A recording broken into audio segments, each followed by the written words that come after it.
Today is going to be an intense lesson. Yeah, I'm sorry. Okay. Good. Today's lesson is a lot, and I wish I had told you all to study something before. But in case this gets to be a handful and a mouthful, go back to this book on Daniel, and chapter 13 in this book is called Guess Who? My kids put the title. Guess Who in this book, if you want, we will touch on it today, but if you really want to understand, go back and read this. We will be comparing Revelation chapter 1, Daniel chapter 10, and a part of 12, and Revelation chapter 10. So today's lesson is actually Revelation chapter 10. In the red book, we are at chapter 18. Okay, that itself was a lot. Okay, that's the introduction. Okay. So where were we last week? The last time we looked at this, we had we know we finished the 7 seals. We know we did the 7 trumpets, right? Actually, we did 6 trumpets. If you look at your last chapter, we stopped at the 6th trumpet. Oh, I can't turn anything with gloves on.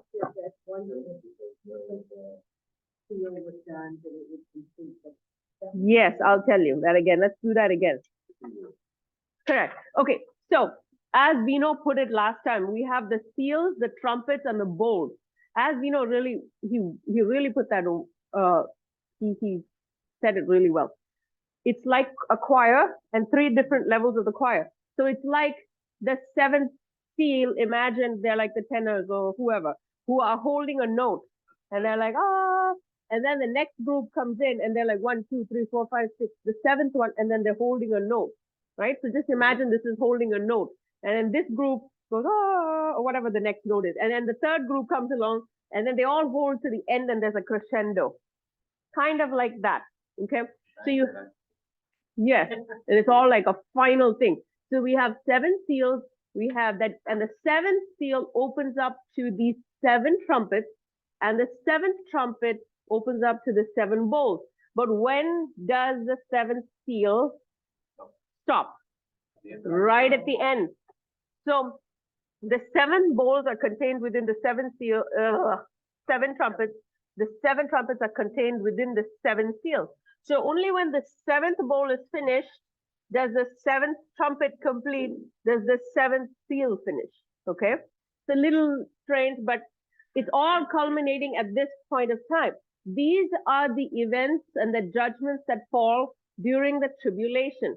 This is post-rapture. The church has gone, and it is between the rapture and the second coming when Christ comes back to fight for Israel. He comes to he returns as king. After that, we have the 1,000 years. But the tribulation is a time of trouble, right? Who's the main character during the tribulation? The main character, Antichrist. Israel is like the target, okay? Israel is also one of the main characters, but it's all about the Antichrist. And these judgments are falling on the kingdom of the Antichrist, just like the Egyptian plagues fell on the kingdom of Pharaoh, right? So that's where we were. We had reached the 6th trumpet. Oh, and as Vino reminded us, we had 3 woes, right? The 5th trumpet is the first woe, 6th trumpet is the 2nd woe, 7th trumpet is the 3rd woe, because it's really bad. Okay? Now, you know how we said there's an interval between everything? Between the 6th and the 7th, there's an interval. Between the 6th and the 7th, there's an interval. That's where we are today. We're in the interval.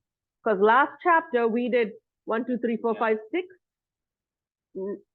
There, okay, let's look at page. We're studying the interval today. If you look at this picture in the book, what page is that? 92, right? Last time chapter, we did 6 seals. Did everybody, right? It was like, just like the plagues of Egypt, there was hail, wormwood, a mountain crashing out of the sky, locust army, demonic army, remember that? So that was the 6th seal. Now you see trumpets, and then you see the yellow gap. See, all of these things have a gap between 6 and 7. We are in the yellow gap today for the trumpet. We're in the trumpet gap. So it's what happens is they go through the sequence of events. They take a break, they're like, squirrel, and then come back, right?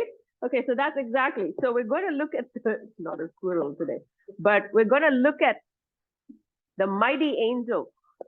And you know, this mighty angel, it has people like, they're like, who is this person? There's two schools of thought. It's very interesting.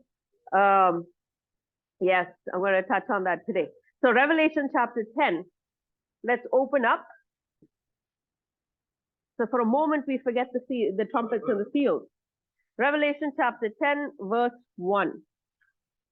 Then I saw another mighty angel come down from heaven, clothed with a cloud and a rainbow upon his head, and his face was as it were the sun, and his feet as pillars of fire. And he had in his hand a little book open, and he set his right foot upon the sea, and his left foot on the earth. And he cried with a loud voice as when a lion roareth. And when he had cried, 7 thunders uttered their voices. Okay. So, and then what happens? Actually, let me keep reading. The angel which I saw, oh no, the 7 thunders basically say, write out these things, verse 5. The angel which I saw stand upon the sea and upon the earth lifted up his hand to heaven and swear by him that liveth forever and ever, who created heaven and the things that are written therein, and the earth and the things that are written therein, and the sea and the things that are written therein, that there should be time no longer. But in the days of the voice of the 7th angel, when he shall begin to sound, the mystery of God should be finished, as he had declared it to his prophets. And then basically this angel has a little book. John goes, takes a little book and eats it. So there's a lot of speculation as to who this person is. Okay, so he's a mighty angel, but he bears so much similarity to the image of Jesus in Revelation 1. So Christendom is divided. They're like, no, it's just an angel, right? It looks like an angel. Why should it be Jesus? What tells just because he looks similar to Jesus doesn't mean. So there's one school of thought that thinks he's an angel. There's another school of thought they're like, it's Christ. It's undeniably Christ. So I was like, you know, I don't want to belong to a school of thought. I want to know the truth. So for years, I looked at it and, you know, like great men of God were like, you know what, I pick one, you know, or I don't know. And I was like, great, nobody can give me an answer. But then while I was doing this book, it came. I know who it is. Now I know for sure who it is. So like a proof in today's class is like our geometry proofs where you prove something. It's going to be like that. It's going to be a little intense. And like I told people before the class started, you remember the mathematical principle of A is equal to B, B is equal to C. So A is equal to C. Remember that? Faintly, you're all slightly traumatized. It's basic logic. We're going to do that today with this vision. Correct? Correct? Correct. That's what we're doing. Is it algebra? I don't know. Correct. That's exactly why everybody has confusion. It says another angel, and they refer to the word as angel. Okay? That's why there's confusion. Okay, so is it literally an angel? Maybe. Okay, and hey, everyone, I've now understood it, but that doesn't mean you have to buy it as gospel truth, like for everything. Okay, you can think it's an angel, it's absolutely fine.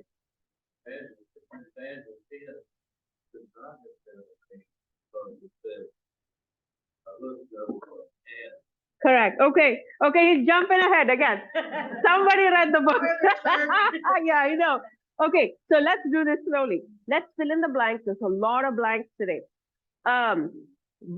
Revelation chapter 10, verse 1 to 3. Then I saw another mighty angel come down from heaven, surrounded by a cloud with a rainbow over his head. His face was like the sun. Sun is blank 1. His legs were like fiery pillars. Blank 2 is fiery. He had a little scroll open in his hand. He put his right foot on the sea. Blank 3 is right. And his left on the land. Blank 4 is left. He cried out with a loud voice. Blank 5 is voice. Like a roaring lion. Blank 6 is roaring. Okay, did everybody get that? No? 1 is sun. 2 is fiery. 3 is right, 4 is left, 5 is voice, 6 is roaring. Okay. So some people think because it says angel and it says another angel, that they think this is an angel, which is okay. I think it's fine, you know. But he has so much similarity to Revelation chapter 1. His face is shining like the sun. His feet glow like bronze. The voice of his sound is like rushing waters, right? It's like roaring. Okay. Another thing, we're looking at this angel again in Revelation 10, verse 5. Then the angel that I'd seen standing on the sea, on the land, and on the land, raised his right hand. So raised is blank 7. Okay. Now, I'm just going to say at the beginning, this is Jesus, right? And we're going to prove it. So if it's Jesus, if this is Jesus, what does it signify? One leg on the land and one leg on the sea. What does it signify? And he's roaring like a lion. What does it show you? So he's mighty, not this little tiny angel, right? He's mighty. What do you think that signifies? Okay. It shows that it's symbolic of him taking ownership of the earth. Okay. And the Lion of Judah is roaring in triumph because he's about to take over the earth. Now, next page, page 99. He swore an oath. Blank 8 is an oath. This is important. Okay. He swore an oath by the one who lives forever and ever, who created heaven and what is in it, the earth and what is in it, and the sea and what is in it. There will no longer be an interval of time. Blank 9 is time. Now, this passage, I used to read it, and in my King James, it says, time shall be no more. Correct? What verse is this? Time shall be no longer. Time shall be no more. There shall be no more time. There's also another translation which says, there shall be no delay. So, but in my mind, when I said time shall be no more, I was like, oh, that clock that's ticking to stop. That's what I thought. Right? But when you think, I just thought that for the longest time. This angel says time will be no more. Time will be no more.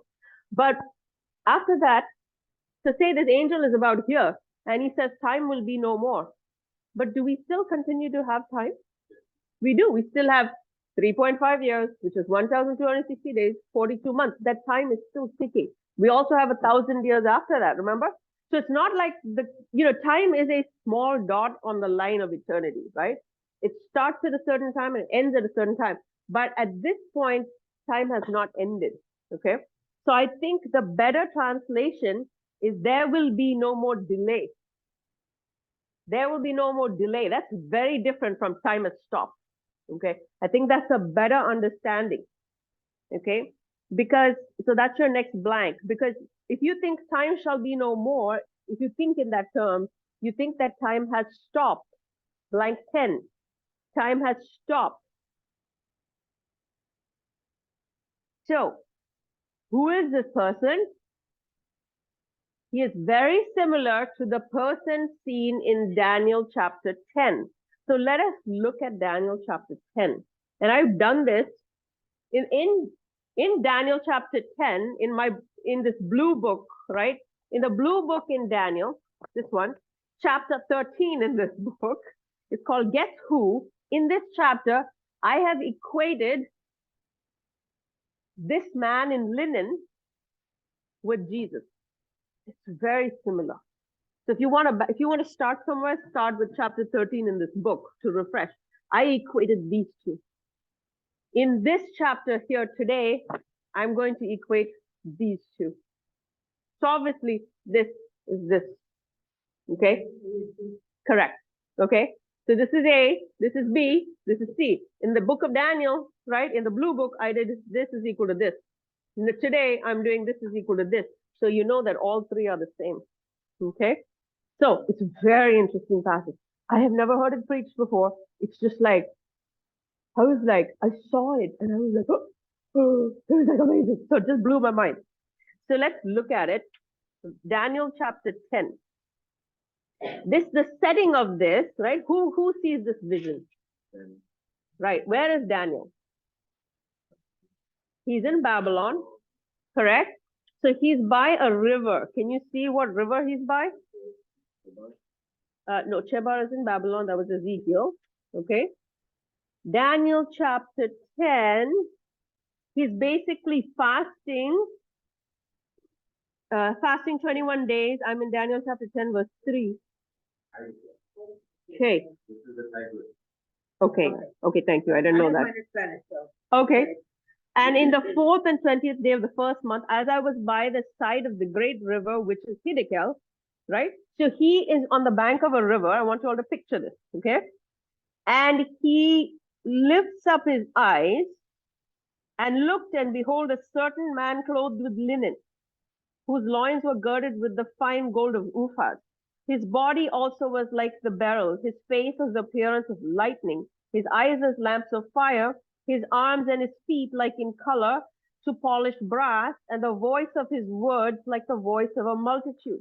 I alone, Daniel, saw the vision. Now this vision actually continues for the next two chapters, chapter 10, 11, and 12, okay, of Daniel. So the thing, why it's confusing is because this is the actual picture. He sees this man dressed in linen suspended above the river, but there's also two angels in this vision. So suddenly Daniel sees this man dressed in linen and he falls, right? See here.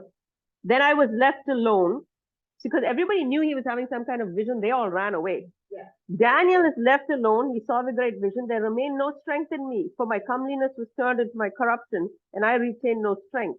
So then suddenly he hears a voice, and then he was in a deep sleep on my face, and my face towards the ground. Do you know what? That when John saw Jesus, he also fell. Same way.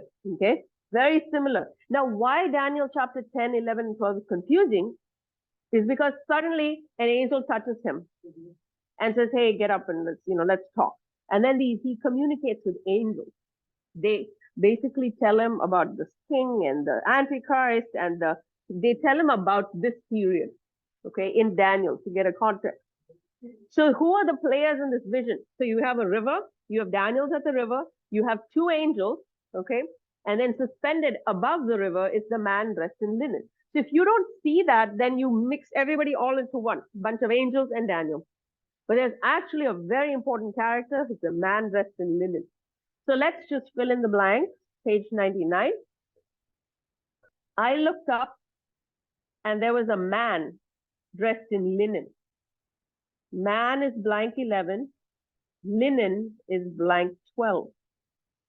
With a belt, blank 13. A belt of gold from Uphaz around his waist. His body was like topaz.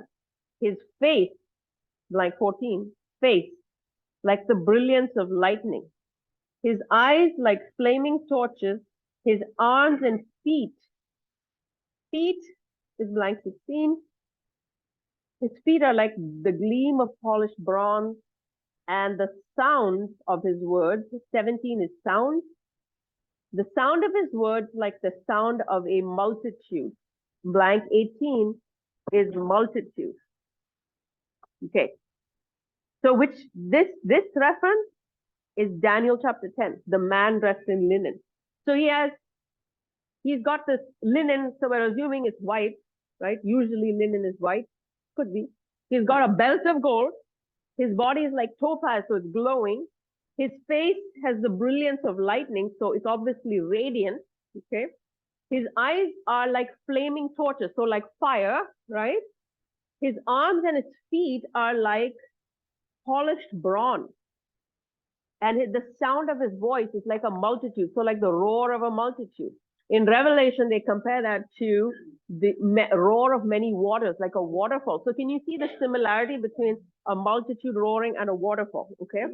This is Daniel chapter 10. Here's a picture. No, never do justice. Great picture, but it'll never do justice to what we're really seeing here. Now in Daniel chapter 10, okay, like I said, you have the angels, two angels, the man dressed in linen, and Daniel. And in Daniel chapter 10, they're like, you know what, Daniel, you're fasting. The answer is going to come to you. What's going to happen to your country, basically to Israel? They tell him all about it and all about the kings, and this king will take over that kingdom. And Daniel is standing on this side of history, and he's given a glimpse of what's going to happen only about his people, only about the Jews, because he's praying for the Jews. He doesn't know about the church, okay? And he gets all of these, this king's going to kill that king, or even all the way here. This is going to happen, this is going to happen, and then all about the Antichrist, okay? And that is chapter, if you have the mental stamina to read chapter 11, and there'll be the vile king, and all these kings actually came true, okay? But what happens is that they talk about the Antichrist and all of these things, and he's talking all about the end to Daniel. And then in chapter 12, if I could turn the page. Okay, 1 minute. Daniel chapter 12. Somebody find me the place where it says, how long shall these things be? Yes, verse 8. He said, okay, actually verse 7. No, verse 6. That's what I'm looking for. No, let's go to verse 5. Verse 5. Then I, Daniel, looked, and behold, there stood other two, that's the angel, the one on this side of the bank of the river, and the other on the other side of the bank of the river. So there's two angels, you see them? River, two angels. Then I heard them, no, the one said to the man clothed in linen. So one angel asked the man clothed in linen, which was upon the waters of the river, how long shall it be to the end of these wonders? So he's getting a revelation of all of this, and they say, how long to the end of all these wonders? Okay. And I heard the man clothed in linen, which was upon the waters of the river, when he held up his right hand and his left hand unto heaven, and swear by him that liveth forever and ever, that it shall be for a time, times and a half. And when he shall accomplish to scatter the power of the holy people, all these things shall be finished. Okay, that just blew my mind. You see this?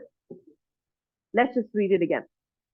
We'll fill in the blank. Page 101. Daniel, chapter 12, is the setting again.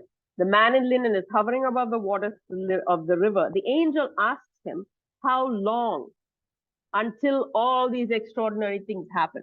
Okay. Remember, they're way back here. They're beyond the board. Okay. They're before us, right? And they're saying, how long till all of this finishes? Okay. 19, blank 19 is long. So the question alludes to the end time revelations about the period of the Antichrist that was given. Remember, he had little horn, big horn, all of that. All of that. He's like, when does all of this finish? When is it? And then the man in linen, he specifically tells you the length of time. He specifically says, what is it? So blank chapter 12, Daniel chapter 12, verse 7. Then I heard the man dressed in linen who was above the waters of the river. He raised both his hands. Blank 20 is raised both his hands towards heaven and swore.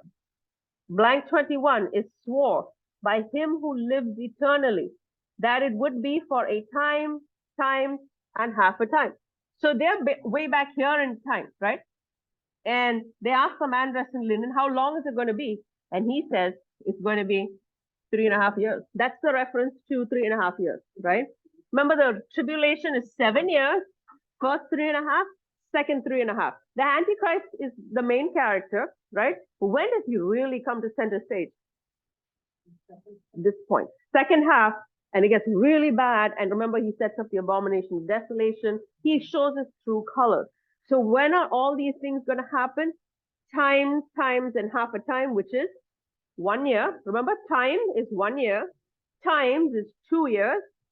So that's 1 plus 2, 3. Time, half a time.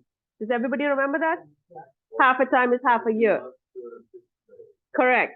So I left that out of my drawing. So time, half a time, 3.5 years, 1,260 days, 42 months. That's the most amount of math you're going to see here. It's all referring to the same period of time. So way back here in history, in Daniel's time, right, beyond the board, he encounters Jesus. Jesus tells him all about this. And he says, how long is it going to be? And they're like, 3.5 years. Jesus is like, it's going to be 3.5 years. Okay.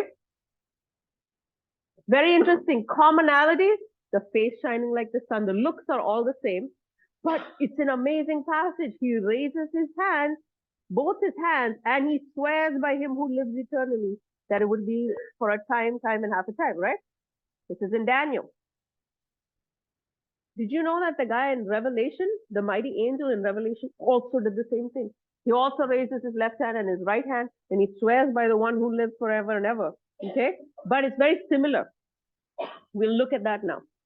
Let's fill in the blank. Both the man in linen, that is this guy, and the mighty angel, that is this one, they both raise their hands and swear. Blank 22 is swear. They both swear by the one who lives forever and ever. And it is no coincidence that the time period in question is the last blank 23 is 3.5. Half is blank 24. So they are both referring to the same time period. Okay? 3.5 years, or times and half a time. But the difference is, here is the angel talking to Daniel. He has no idea about the church, right? It's only about the Jews. And then they're from the past, they're looking to the future. Okay? But where are we here? In Revelation, the mighty angel is right here. We're already in that time. And so he's not saying it's going to be 3.5 years, right? He's like, we're there. The wait is over. There's no longer waiting because Daniel is back here. We're somewhere here. We're waiting, right? He's like, there's no more waiting. It's kind of like, what is a tachometer again? Still didn't Google it. What is a tachometer? Okay, the wrong thing. There's this, I don't know what a tachometer is. It's a counter. Correct? Okay. Okay, I don't know why I thought a tachometer. Okay, but anyways, you know there's this odometer is the one that shows the speed.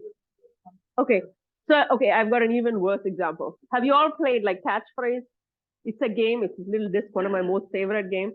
The little disc is kind of like hot potato. You have to communicate the word to your team, and when you communicate, it goes to the next person. It has a ticker, a timer. Once he starts, it's like whoever's hand it goes off in, that person loses basically. But the ticker, as the thing passes, it starts to like tick faster. And we're all like, oh my God, let's get rid of this thing. It's like a time bomb. Okay. So, but that's exactly what this is like. So when he says that time is at hand at the beginning of Revelation, because the time is at hand, he's like, once this thing starts ticking, it's like going to get faster and faster and faster until it's done. Okay. So that's the idea. So here, the mighty angel back there was pointing to the future, right? I mean, the man in linen was pointing to the future. But here, the mighty angel is right here. He's like, we're there. There's no more delay. Okay, it's that time right now.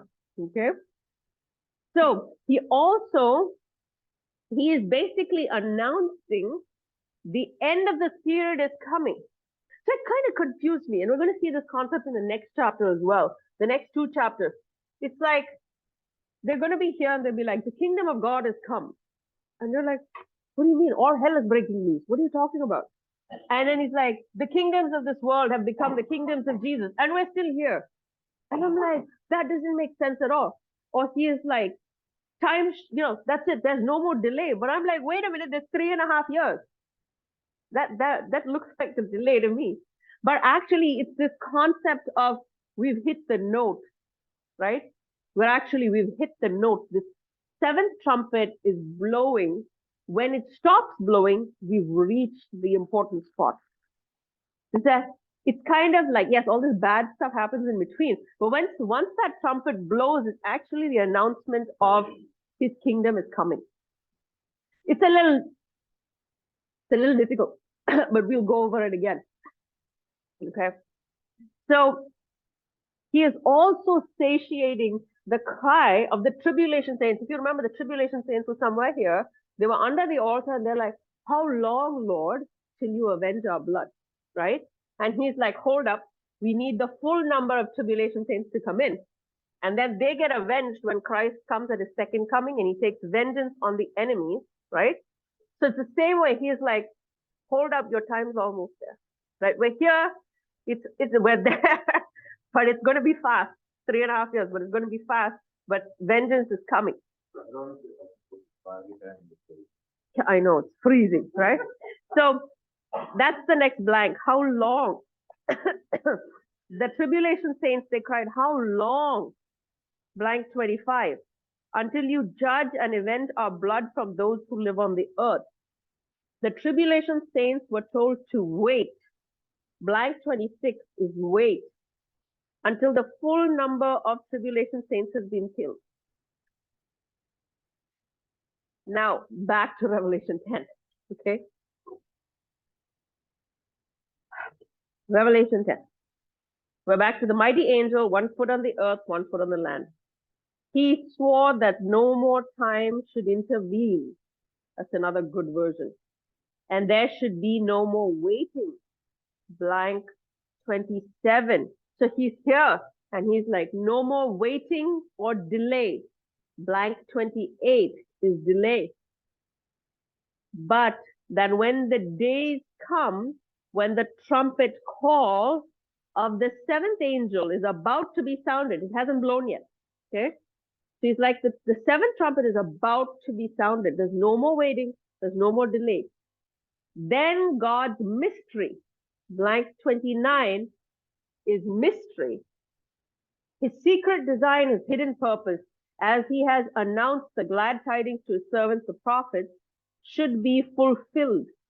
Blank 30 is fulfilled, accomplished, completed. And I'm like, wait a minute, when the seventh trumpet is blown, everything's completed? No, it's not. I mean, it is, but it's not. It's very, because we're so stuck to like a point in time. But actually, it's like when the seventh trumpet is starting, it's the beginning of the end. Okay? It's starting, all this stuff happens, but once it's blown, it's done. Okay? It's a very interesting concept.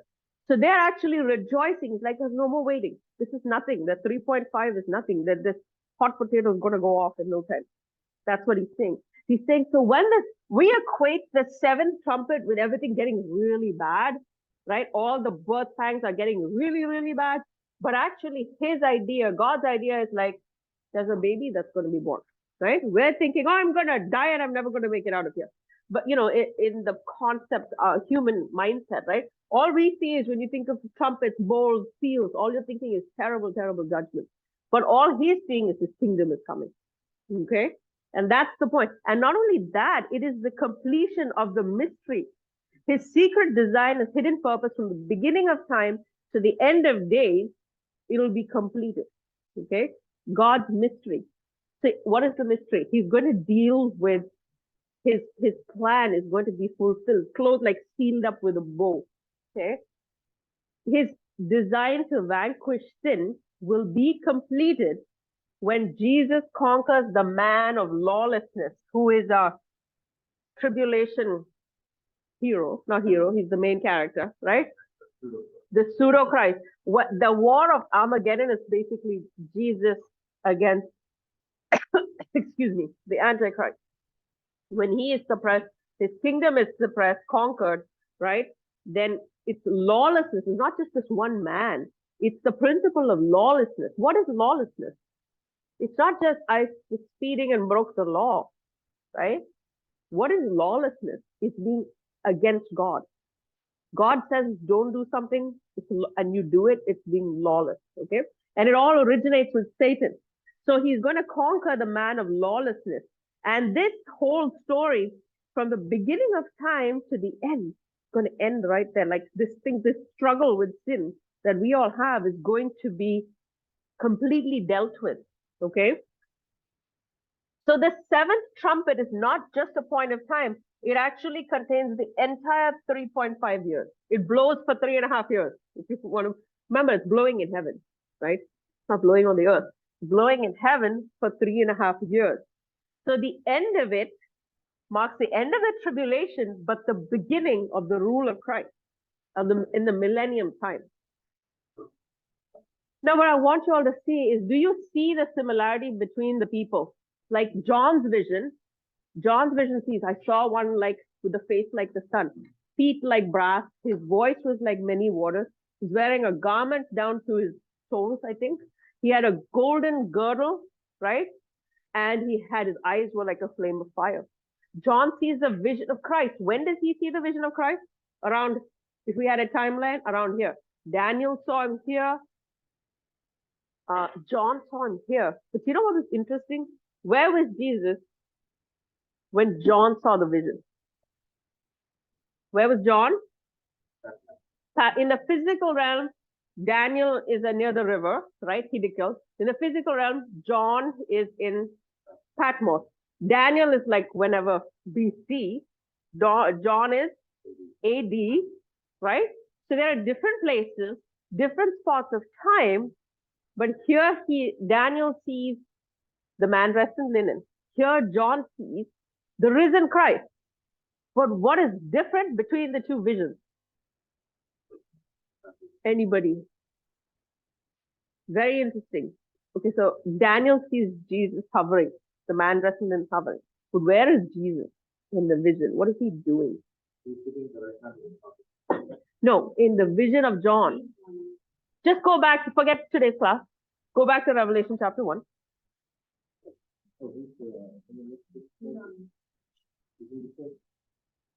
This is the vision, remember? Where is he? Yes, right. He knows right. He's walking in the middle of the golden lampstand. This is the only difference. Okay? He's walking between the lampstands and he has the seven stars in his hand. The church. So the church element is different because Daniel was only bothered about the Jews. The church was not revealed to him. John is AD and he sees Jesus as he is amongst the churches. Very interesting. Like, it's just a different time. They're seeing the same vision at a different time.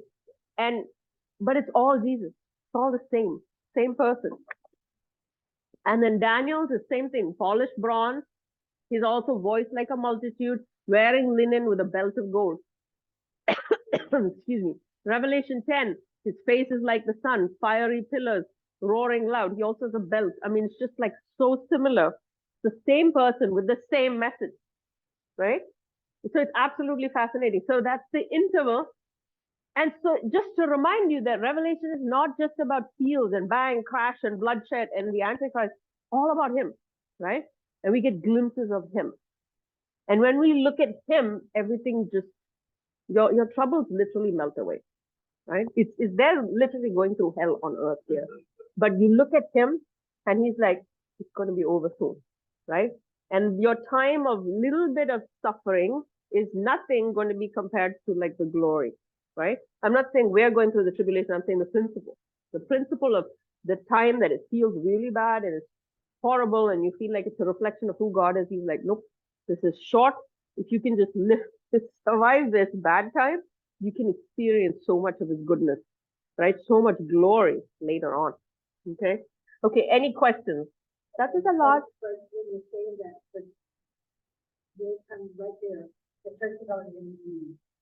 Yeah, the church is raptured. Okay. Yep. Important concept. Yes. Okay, eat the book. Okay, so a lot of people say the book is the title deed of the earth, etc., etc. What did I write in the book? I did something. Yes, I wrote. Okay, the end of Revelation 10 shows John being instructed to eat the little book in the hand of the mighty angel. We're so mystified by the book. Okay, but the scroll. Actually, let's read it. Oh, you have it. Can you read it? Go ahead and read, please. There's a voice that I heard and spoke against me, saying, go and take the little book, which is open on the hand to him, which is Jesus. Yep. Who was standing with the on the left. So I went up to the angel and asked him to give it to me. And he said to me, take this and eat it. If you and take it, go in your mouth if you eat it. So I took the little book and gave it forward. Please come in my mouth.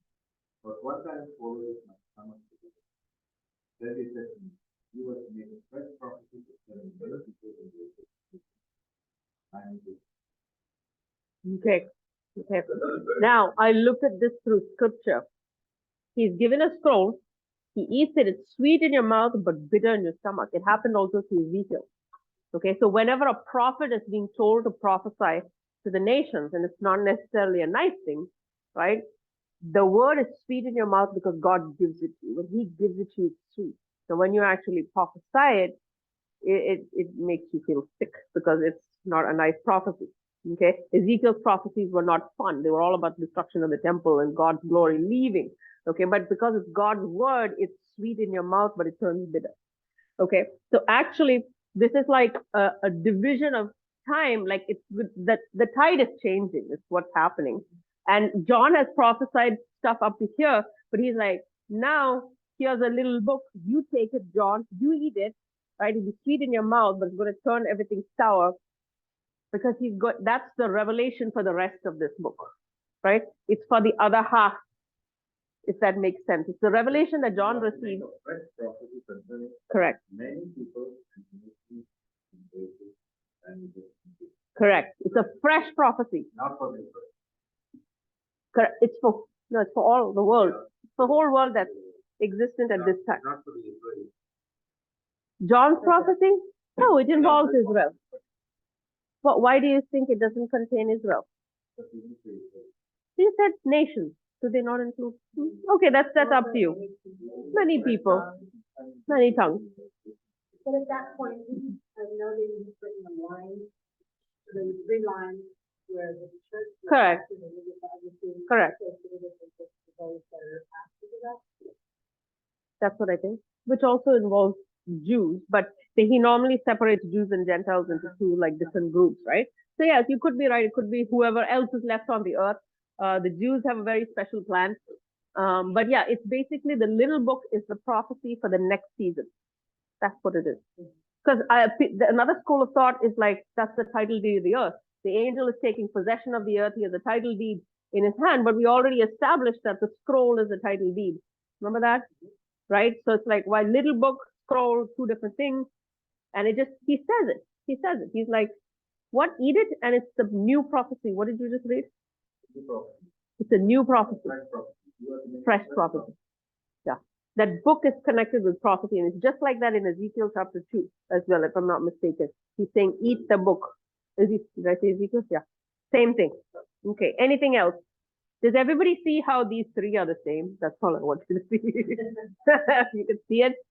Okay. And there's no difference. There's no difference in If there is, very minimal. Like, I don't even know. I can't see the difference. Okay. It's so similar. It's incredible. Okay. Anything? Any questions? Go ahead.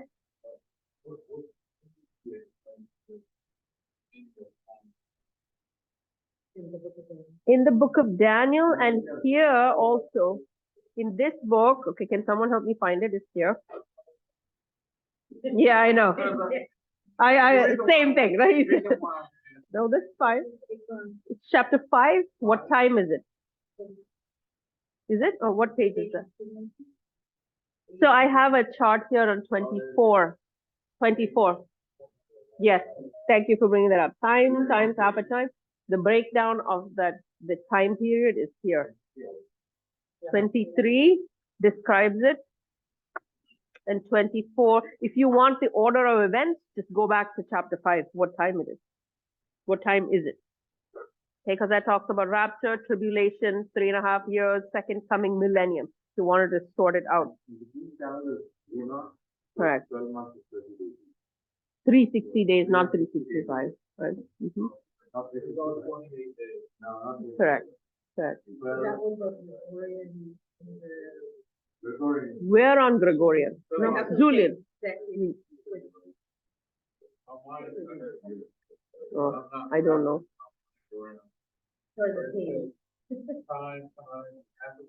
Uh-huh. No, it's times. Plural, right? Yeah. Correct. Time is 1. Time is 1 plus 1. Time is 1, 2, 3. Yep. Correct. It's a little bit of math today, just a little bit. Okay. All right. If we can close then. How did I finish that so fast? Okay. Let's pray. Dear Lord, we just thank you for your word and for your revelation of who you are, Jesus. We pray that our eyes would always be set on you, because you are our prize, you are our goal, our great reward is in seeing you, in loving you, and show us, God, the beauty of Jesus with every day that we live. Show us more of the beauty of Jesus and all the great things that He's done for us, the great love that He has for us, the sacrifices that He's made for us, because we are His beloved. And we just bless you for that. And we just bless you for your blood that you shed, Lord, on the cross for us, and that blood that speaks a better word for us. And we just bless you for your blood again. And we just lift up your name and we bless you again. In Jesus' name I pray, amen. Okay, so next week, You're on. what do we do? There's nothing there. Oh, yeah, that's a good question. Please ask that every